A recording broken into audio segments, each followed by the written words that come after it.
Hello and welcome to this new presentation video of the card game Ara Ara Card Fighters. This video will focus on the solo mode, so I suggest you first watch the video about the general rules of the game, because I won't go back on the card descriptions and the rules.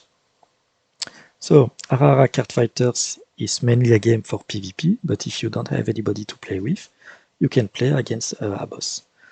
If you remember, there are 4 clans in this game, which means there are 4 bosses, and you have 4 packs of 4 cards. Here, enter. The fourth one is here. I've already split the cards. So let me zoom. And as you can see, each boss has 4 cards, because there are 4 levels. If you look at the top left corner of the cards, we have a boss level 1, level 2, level 3, and level 4. So same as for creatures or hero cards, your boss can evolve. But bosses don't evolve the same way, they evolve with time. If you look at the bottom of the card, you can find T1, T2, and T3. It corresponds to turn 1, turn 2, and turn 3, which means that at the end of the third turn, your boss evolves into the next level, and again you have 3 successive turns of action before evolving again and again. So when you start again against a boss, you can choose which level he will be. Level 1 for normal difficulty, or level 2 if you want to raise the difficulty, or level 3 and level 4. If you fight against a level 4 boss, at the end of its third turn, it goes back to turn 1. Before going more into details, I will show you how to prepare a game for the solo mode. So first, if you remember, you had 80 cards here in your deck. So the first thing you will do is go into Search, and you will remove all the cards of the same clan of your boss. I already done it, and I've sorted the cards here. Let me zoom. Okay. And I've made 4 different decks. One for creatures with a cost of 1, one for creatures with a cost of 2, a third one for the creatures with a cost of 3, and finally a deck for the equipment. The spell cards are discarded, they won't be used in the solo mode. Now let's go back to the boss cards. And if you look for the possible action for each turn, you have 4 different icons. One to play a creature cards, one to play an equipment cards, and then 2 for playing ability A and ability B. You see that some are opaque and other are transparent. It's just because the boss only played the actions which are opaque, not the transparent one. For example, here, for a level 1 boss, on its first turn, he only plays 1 creature. The number on the top left corner of the creature icon card doesn't mean how many creatures you play, but the cost of the card. So if it returns that you play a creature with a cost of 1, you take a creature here. Sorry. Okay, you play 1 creature of this deck. When you reach level 4, for example, you have to play a creature with a cost of 3, 2, and 3. And finally, for the abilities, it just asks for spell cards. So you can check in the rules of the game the lexicon to find out how to read each ability. For example, here ability A means that cards in support gain +1 SP for 1 turn. And ability B means that one targeted creature cards of the player 1, which means the the boss gains 1 level. Last detail concerning the 4 actions is that you have to play them in the order they are put. Which means that you can play a creature, an equipment, ability A and ability B. You have to play them in this order. So here, if you are at your third turn, you have to play 1 creature with a cost of 1 and 1 equipment in this order, not the equipment first and then the creature. That's it for the description of the boss cards. Now let's talk about the boss step, for the boss turn steps. Just like for you, there are 3 steps in a boss turn. First, the initiation, during which the boss will untap all his cards. Bosses don't draw cards. This deck is just for you. And they don't put cards in their Ara pool, because they don't have to pay the cost of the cards they play. Each of these cards are free for the boss. After the initiation, there is the reinforcement step, during which the boss will play the action of this turn. So play a creature, equipment, ability A or B. And finally, there is the battle step. So as long as a boss has a creature in play, he will attack.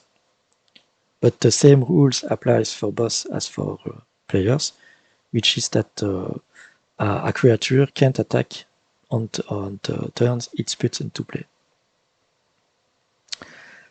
Okay, so I will talk about another important information concerning creatures. Let's just pick this one. Okay, so let's imagine your boss has 2 creatures in play, and he has to play an ability, like ability B, which says that one of his creatures will gain 1 level.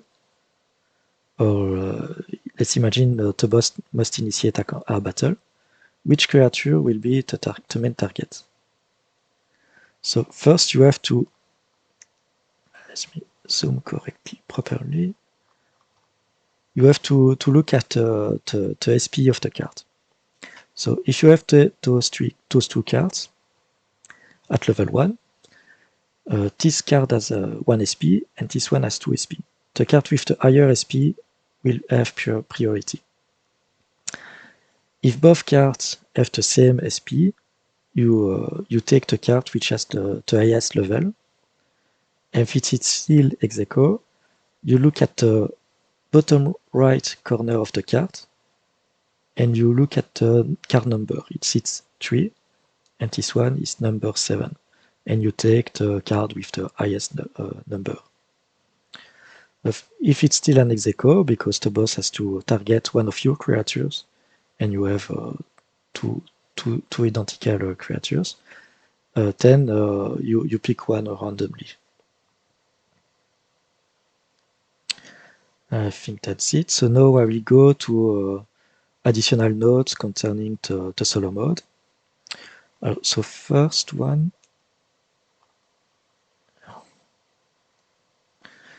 the first one is that bosses don't discard cards. When you have to discard a card, you put it right into the discard pile. If a boss needs to discard a creature, it goes back at the bottom of its pile, just like that. Same for equipment. And if a creature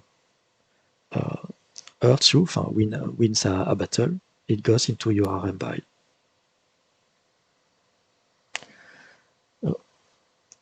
An additional note concerning creatures and their abilities. So here these 2 creatures have an ability. Do bosses use their abilities? It depends. It depends if the ability is a passive one or an active one.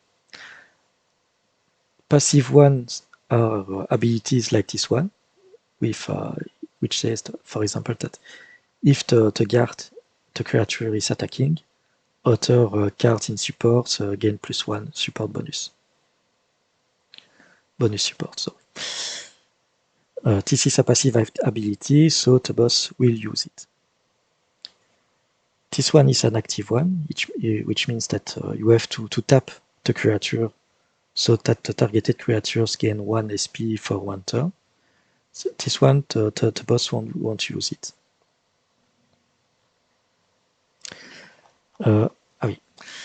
Then for creatures leveling, there were 3 ways. First, using a spell or an ability. We've seen that this boss in particular has an ability to raise the level of one creature, so it's okay.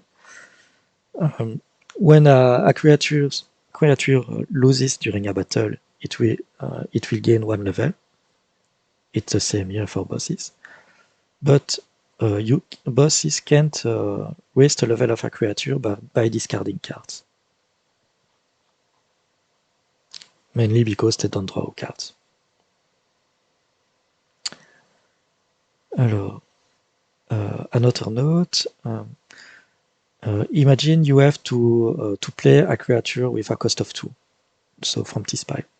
But there are no more creatures here, because they're all in the RM pile, for example. Then you pick a creature with a lower cost.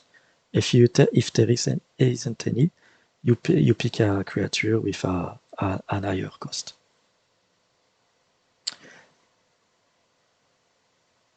Then one last note is that if a boss action is impossible, you just ignore it. For example, if the boss has already 3 creature cards into play, even if the interaction action is said that you have to play a creature, you can play a 4th creature. Same for equipment, you can only have 1 equipment of on each creature, so a boss can play a second one. And yes, maybe one final note, just like you, boss start the game with 10 HP. So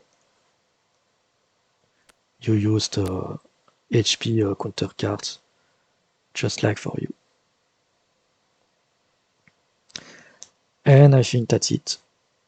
Yes, I said that the 4 decks here must be flipped when you start the game against a boss. Let's go here. So if you have any questions or suggestions, you can follow me on the social media, or you can come on the Discord. There is a server just for this card game. Thanks for watching this video. I will try to make another one where I play against a boss, and others when I play in a PvP mode. Thanks for watching. Goodbye.